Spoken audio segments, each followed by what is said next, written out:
Entah apa tahu guys. Barbadu. Namni jannata feetan jirtu. Amma araba jala baatanii namni dalagaa fedhu ani jannatan barbaade namni jettan jirtu hin jedhe as jala. Anatu siin jedhe hojii kana gadhiisii ba'i galgala kana. Dalagaa kamuu qabaadhu ani jannatan barbaada taa'ee nyaachuun barbaada. Gaafa inni dhufus ol butamuu wal harkifamuun barbaada. Pireediin akkanarraa dhaabbatuun barbaada. Gaafa da'us akkumatti mulul godhanii makkana kee fuudhanan barbaada. Ciniinsifachuun barbaadu namni jettan dalagaa gadhiisaati bakka jiru kottaan. Anatu siniin jedhe bar. Inta amoon ta'u.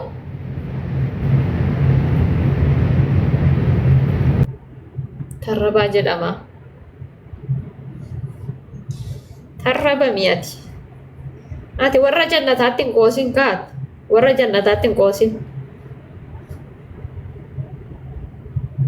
Warra jannataatti qoosuun siif hin eeyyamamu. Okei, hin miidhamtaani.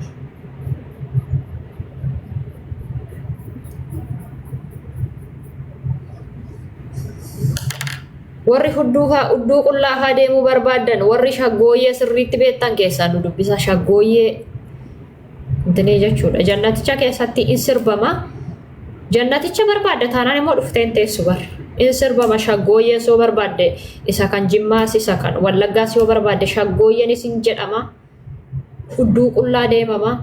Shaffarachuun haraama achi keessatti shaffarama. Shaffarachuun hin danda'amu. Mataa qullaa mataan kun in filama. Filamuu baates dhiisas akkasitti in farrazama. Maammaduudhaan lamaan ol qabattee hanga dhuufuun si keessaa dhumutti sirbita hutaalta jechuudha. Hanga garaan si bokokutti. Yoo barbaadde isaa hutaaltee hammaama keessa buluu dandeessa jechuudha. Garaa si kaasuu danda'a. Hin beekamu. Garaa kaasaa isaallee danda'uu qabda. Garaa kaasaallee danda'uu qabda. Maaliif beektaa? Utaaltee gaafa jettu garaan kun si borcamee xeeriin wal jala si guduunfee garaa si kaasee hammaama si bulchuu danda'a jechuudha. Nama utaalcha hin danda'u. Hammaama bulee beekaan. Atis gaafa dhuftu akkasuma kana danda'uu qabda. Dhiphinni keenya rakkoon keenya ishee kana qofa rakkoon qabdu nuyi. Okay? Gaafa dhuftu hin utaalamaa, hin caffaramaa, hin sirbamaa, hin faarfatamaa jannaticha keessatti. Boqqolloo ma nyaatta hin dhufina dara. Boqqolloo nyaatta hin dhufina boqqolloo isheeti. Ani funyaan koo badaa nagaan qabu. Funyaan kanatu na cuccufama beektanii. Intini fidina. Boqqolloo nyaatta hin dhufina. Bukoo haaludha hin dhufina. Biddeen hin bilchaanne nyaattanii hin dhufina.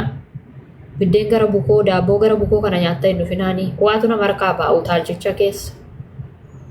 Wallaan amma jechuun amma waaqayyoon faarfachaa jirta waan ta'eef waaqayyoo utaalaa jirta waan ta'eef dhuufuu sana leenyuutu dhuufedhanii waliin gaafatanii wal gaafachuun haraama saabuudha kalaas. Waaqayyootu faarfatamaa jira waan ta'eef dhuufuu yoo sitti dhufe saabuu funyaaniin ol saabuurraan kan hafate dhuufette gaafachuun yakka guddaadha. Never. Saabuudha calliftee asii ol funyaaniin saabaadhuma of utaaluudha. Manichatu mana waaqayyooti waan ta'eef. Si galee akkasii jechuudha waaqeffannaadha kaa.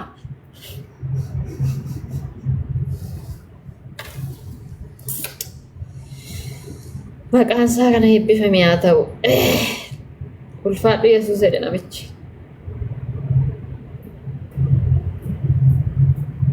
Utaaltanii waaqessuun barbaaddanii? Faarfachuun barbaaddanii? Mee ani faarfachuun barbaadu namni jetta. Jannata barbaaddu?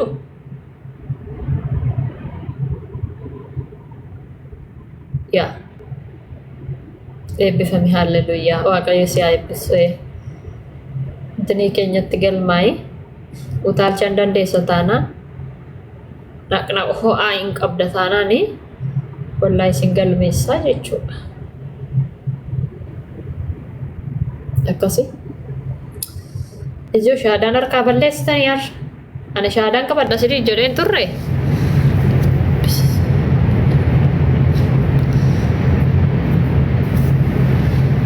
Jannanni safaaxaa miti. Safaaxaadha asitti oduun baay'isi kaati. Asitti nu biratti habeebi. Jannatin safaaxaa mitiidha akkam akkamaasa. Utaalteen naan kan warra jannataatiin siin jedhe kiiboordii moo of biraan dhabinatti. Daansii ma hin dadhabin. Yoo barbaadu. Intini kan shaggooyyee kan warra harargee sana yoo sirriitti jette shibshabaa jedhama gaanu biratti maqaan isaa shibshabaa jedhama.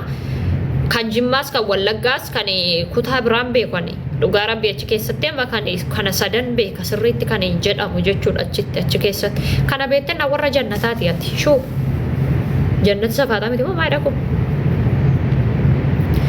utaaltee sirbitee haga uffanni sirratti badutti haga hawaarri ol buuka'ee mataatti sinammutti haga hawaara ol saabdutti haga dhuufuun si keessaa dhumutti utaalteennaan warra jannataati ati warra jannataa miti moo akkam jedha sila akka maante indaanati warra du'u miti bar warra akkasitti ol saabamuudhaan siin jedhe qilleensa keessa warra mirga Yesuus moo mirga eenyu nan irraan fadde dhiifama ol saabamta hin saabamta jechuudha magneettiidhaan asii ol saabamtaan hin deemta jechuudha sabaa irra deemta bar ol sixxaa'edhani bari meeqaffaadhaan ardii meeqaffaadhaan ilaata gubbaa kanatti wallaahi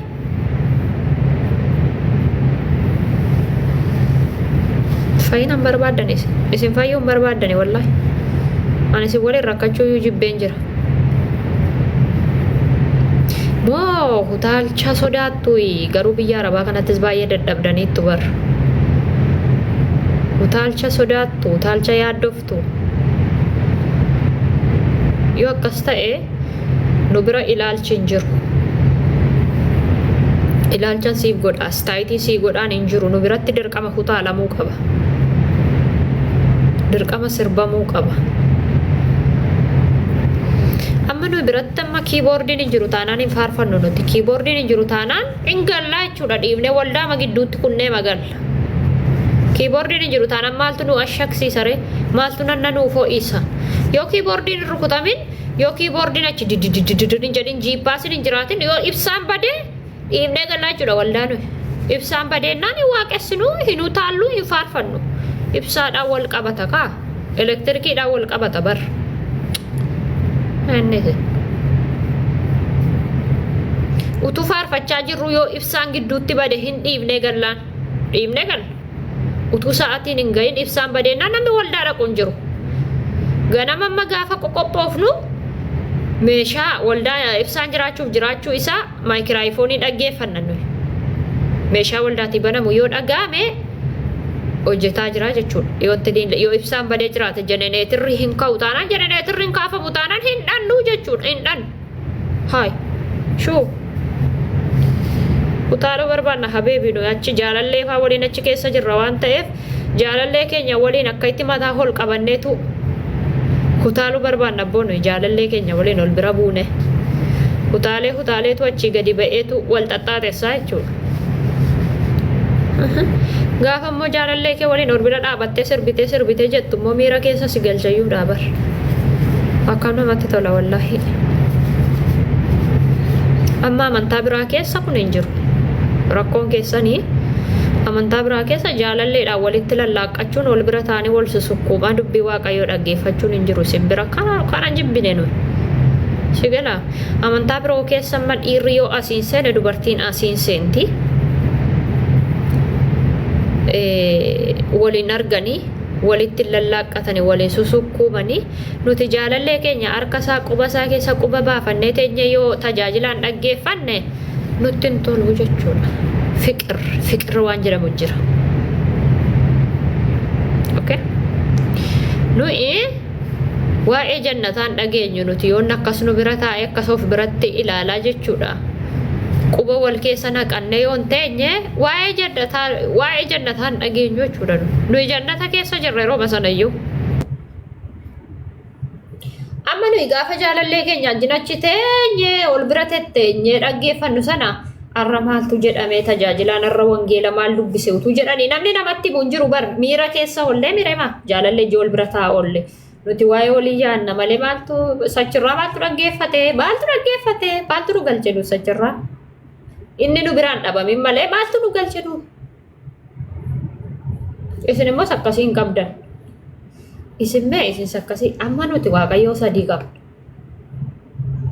isin jaalallee keessanii waliin illee masgiidan seentanii fataan jettanii inu taaltanilleedha darbee moo nuti waaqayyoo sadii qabna isin waaqayyo tokkittii qabdu bar Tokkitti qabdu masin nuti amma waaqayyo sadii qabna yoo inni tokko biizii ta'e isa tokko intinii taana fi galee yoo lama biizii ta'e tokkotu du'aafa taraadha jechuudha taranyaadha waardiyaa taraa isin tokkitti kana qabdu bar tokkitti waaqayyo sadii qabna nu sadiif tokko wal qixa miti galata isaa nuyi amma waaqayyo sadii yoo tokko bade illee tokkotu lamatu hafa yoo lama waliin mari'atee bade tokkotu biraa afaa mire sadii qabna bar isin hiyyeessa bar tokkitti qabdu si itti waaqayyo sadii qabna tokko qabu jarri hankeenya yoo waaqayyoon tokko badellee lamatu hafa yoo lama bade tokkotu hafa waaqayyo tokkitti qabdu isini nuyi sadii qabna wal jaalabette nuyi sadii qabna waaqayyo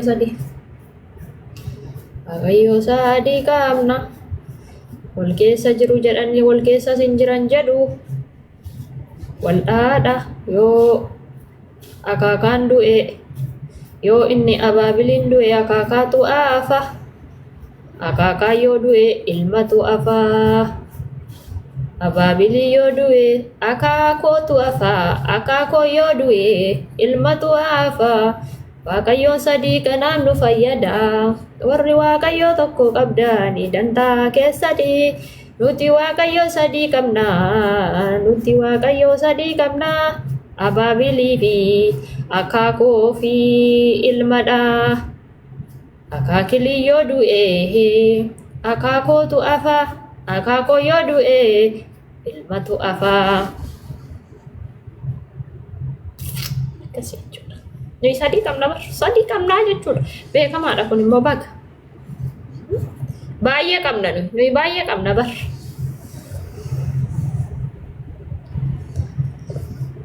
wal loluu yoo wal lolaanis ikkoo rakkoon qabu kaa yoo wal lolte tokkotu biraa bada lamanuu haftii mire yoo bochi namni lama immoo yoo nama tokko miidhe lamatu giyaa bada tokko nu hafa bar baay'ee keessa walaa loltu maaltu nu dhibe nuun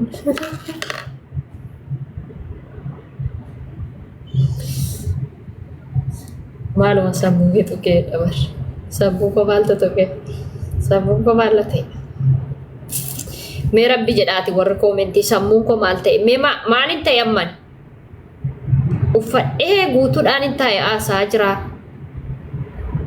waaqayyoo keenya sadiidha baga in caallakaa amma maqaa amantaa namaan dhawun orrukaan waaqayyo tokko qofaa qabu kan nuyi sadii qabna miti irraa lubbumaa ay sadii gaariidha bar yoo wal lolanii tokko keessaa badellee lama nafa yoo immoo namni lama ta'anii tokko miidhan immoo lamaan isaanii yoo bade tokko nu afa kasaarreen kasaarru siin jechuu kooti baran maalin balleessi yaani waaqayyo sadii qabna armee wajjin afurii kan ortodoksii immoo 400 xaawulaa 40 fi waaqayyo 400 ortodoksiin xaawulaa 40 bataskaana kee keesseetu waggaatti jechuudha 40 nuusaa lagatti geessiti bara ortodoksiin xaawulaa isa waldaa keessa 40 jira beette 40 sana waggaatti tokko lagatti geessiteetu dhanna irraa dhitti waggaatti tokko dhiqata wallahi dhugaa rabbi waggaatti jechuudha xaawuloonni warri bakkanniisaa suni bakkanniisa irraa soofamanii ajaje ba'an beektaa in salphata ka bakkanniisu dhagna irraa dhitte ortodoksiin bakkanniisa jala bulchiti guyyaa lama hunda isaa miti kan guyyaa lama bulu aabboo fi eewda joolle xinqatoodha natti fakkaata xinqatoo fuggisoo guyyaa lama bula laga bakkanniisa kan ortodoksii wallahi warri 38 guyyaa takka bulu fuggisoof xinqatoon guyyaa lama bulu jechuudha bakkanniisa jala fuggisoo guyyaa lama raffiftee dhagna isaa irraa dhixxeetu ol deebifti bataskaanatti jechuudha 40 soba yoo naan jette jechuudha ortodoksiin ragaadhaan sobaa jettoon immoo ragaan fidaafi fuggisoon akka inni lama bulu ani nan fidaaf ragaa kan ortodoksii waaqa baay'ee qabu bara gara 400 walumaa galatti lakkaa'amanii okay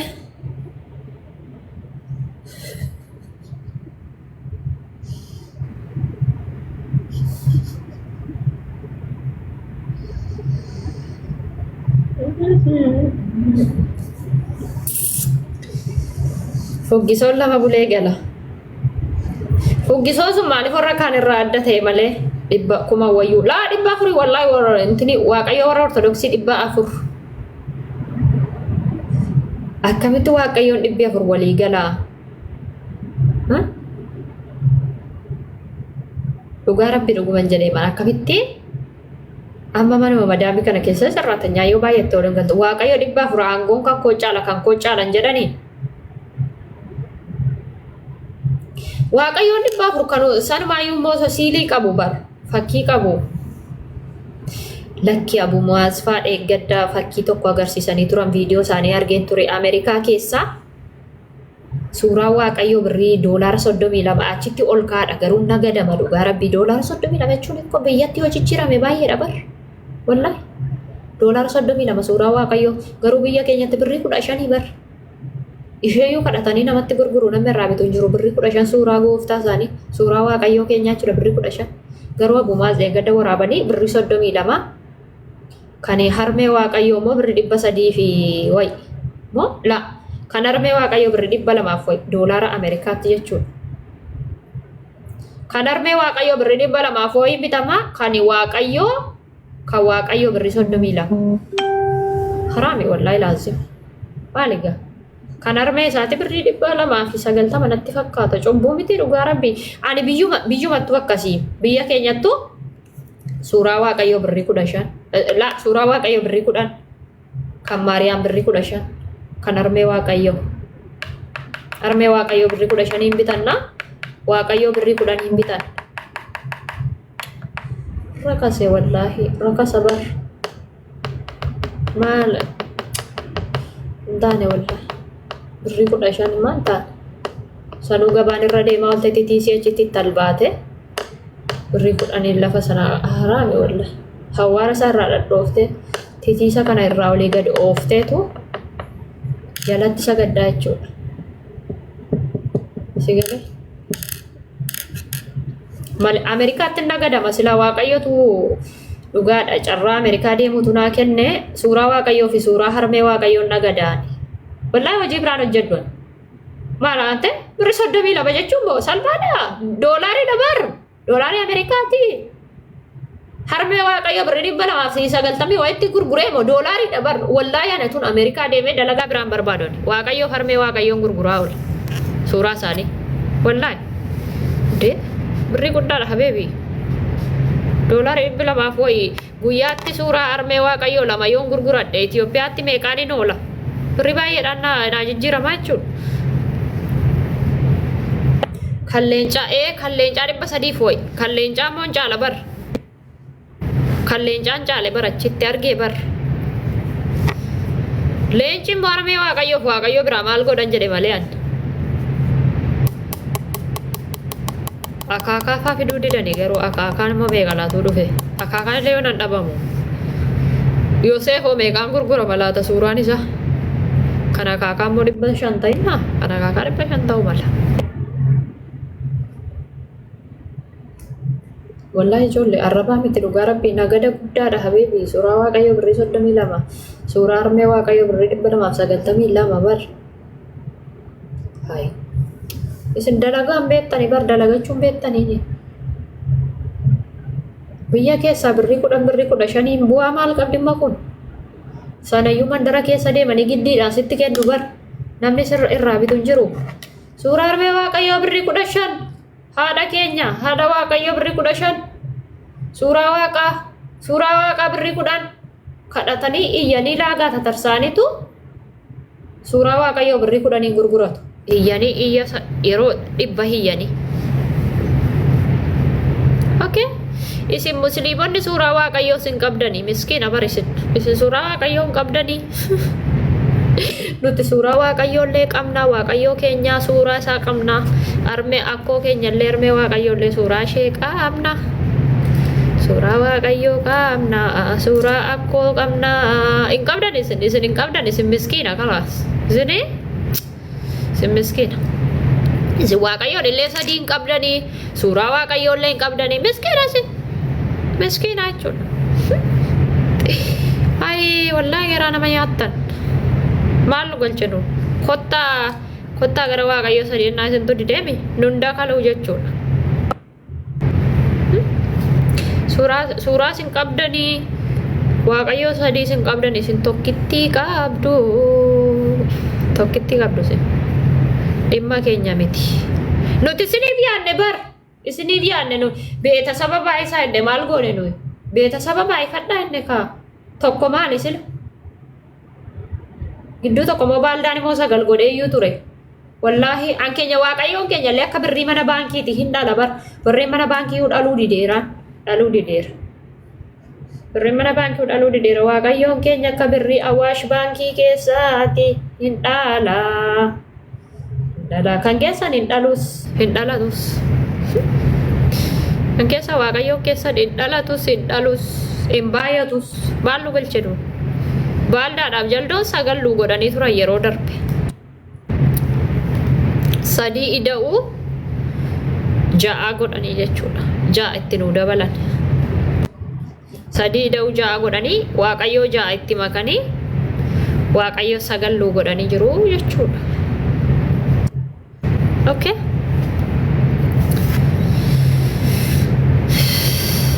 Alhamdulillah waaqayyo tokko qabda alhamdulillah jetta nuyi sagal qabda si jedhaan jira ba jaarraa kana keessa sagal qabna nuyi jaarraa dhufu 900 ta'a inshallah jaarraa dhufu waaqayyo 900 qabna nuyi maal nu galche nuyi siniif jetta maal nu dhagale dhimma keessa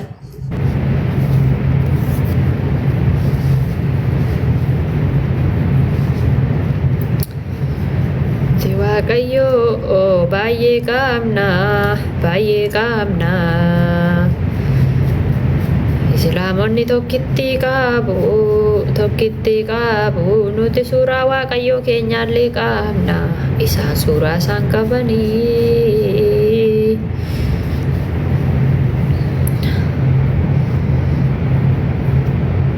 ani utuuna danda'ame garuu dhugaa akka walii galaatti tuupheen waaqayyo tokko naa laatanii maal ta'a amma dhugaa rabbi nama kophaatti anamma girriin barbaadu ani waan qixxee jaalladhu wallahi silaan dhalaami silaa baay'eedhaami maal ta'a yoo qofaatti tokko naa kennan anamma yeroo baay'ee naan aara namaan illee waliin lola dafeen aara akkan inaarreef akkan namaa walitti hin buunee fi tokkuma qofaatti yoo naa kennano akakaallee haa ta'u hin tuffadhu ani isa dulloomaa isaallee haa ta'u wallahi isuma dulloomaa isaallee haa ta'u wallahi ani tokko qofaatti barbaada wallahi laazim please dhugaa waaqayyo ani waan qixxee kanan jaaladhu bar isimmee lama hambifadhaa isa tokko naa kennaa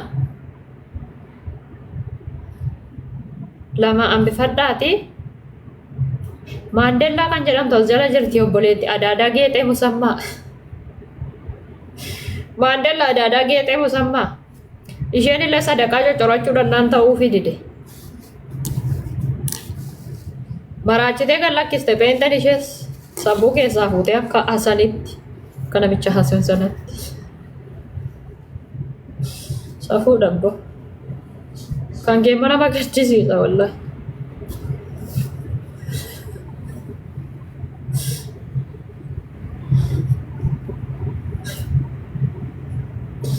Intala kottu baalageena jaltu waan baalageen barreessanii guddis badii bakkuma siif malu deemi jaldoo jalatti barreessi. Intala bakkeetti guddatte sakkasii kanaa achuma deemi barreessi habeetti bakkuma itti baratte bakkuma itti amantichi si barsiifatetti barreeffadhuun asitti miti kan waan akkasii barraa'u. Wanna tamma jette kana gochuudha miti dubartii takka harka qabachuuf ni ka barbaachisa kan keenya. Deemi adaraa baaldaadhaa fi jaldoon imoo keessan jiranii siifaa kadhatanii armasi dhukkubata inni alaata. Gara armaa kana malee nama dhukkubu imoo kana keessatti. Dhukkubni irratti namaa kadhatamu imoo keessaa kan irratti namaa kadhatamu armaa fudduu qofa bar. Tajaajilaan imoo dhukkubanni argu arma keessa malee hin jiru. Arma dhukkubaa fudduu dhukkubaa. Mudhii gadii fi gara mormaa gadii kana malee dhukkubinni argu jiru tajaajilaan dhiimoo kun wallahi laazim amma maandellaa kana guyyaa meeqa harmaatu si dhukkubadhanii baasisan saawalala wallahi tajaajilaan dhiimoo dhukkubanni argu arma kee qofaa keessatti arga dhukkuba paantii jala qofaatti arga dhukkuba iji isaa dhukkuba isa paantii keessaa malee dhukkuba isa armarraa malee mataa si dhukkubu hin argu iji yoo si dhukkube hin argu funyaa yoo si dhukkube hin argu fuulli yoo si gube yoo si dhukkube hin argu isa mormaa oliin argu jechuudha iji isaa dhukkuba si keessa jiru morma kee olitti hin argu jechuudha ziisis tajaajilaa dhiimoo akka waan yoo paantiin irraa ba'e malee waaqayyoon argine waaqayyo habeebii waan paantii jalaa mitiiti isa garaa dhagaa keessa jiru iyyuu hin arga bari jirabbii inni paantii irraa gadi molqanii maali sila a'uuz billah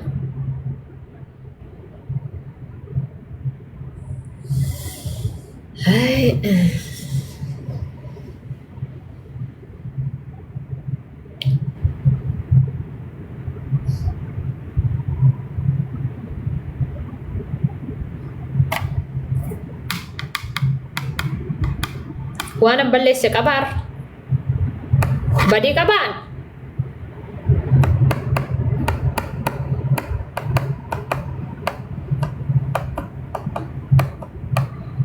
badiin qab waan balleesse hin qaban amma ishee akka maandellaa fa kanamma dhugaa dhabar dhugaan siniin jedhe indaan baala goota wasakoota akkasii kanarraa bakkuma sanatu irraa tola bar sigalee warra gara deemanitti arrab isaanii waa'ee mudhii gadii kana malee haasa'uu barbaadne kana bakkuma sanatutti tola wallaahi billaahi bakkuma sanatus irraa madaalaan anamma naman tuqne an naman tuqne wallaahi naman tuqne hawwiinnu tuqxee yoottan immoo ragaadhaan nakasasuu dandeessu maafi mushkila ragaa keessa fidattanii ani hanqasii seeraa nan beeka seerri maal akka ta'e nan beeka akkamitti akka seerri na gaafatus nan beeka ani nama waggaa 12 mana murtii keessa hojjeteedha waa'ee seeraa nama bareecha beekuudha jechuudha ani bara 2004 waggaa 12 mana murtii keessa hojjedhe jechuudha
sa'aatiin meeqa manan deebi'a oke daqiiqaa sa'aatii 11 irratti sa'aatii intinidha sa'a 4 nan dhufa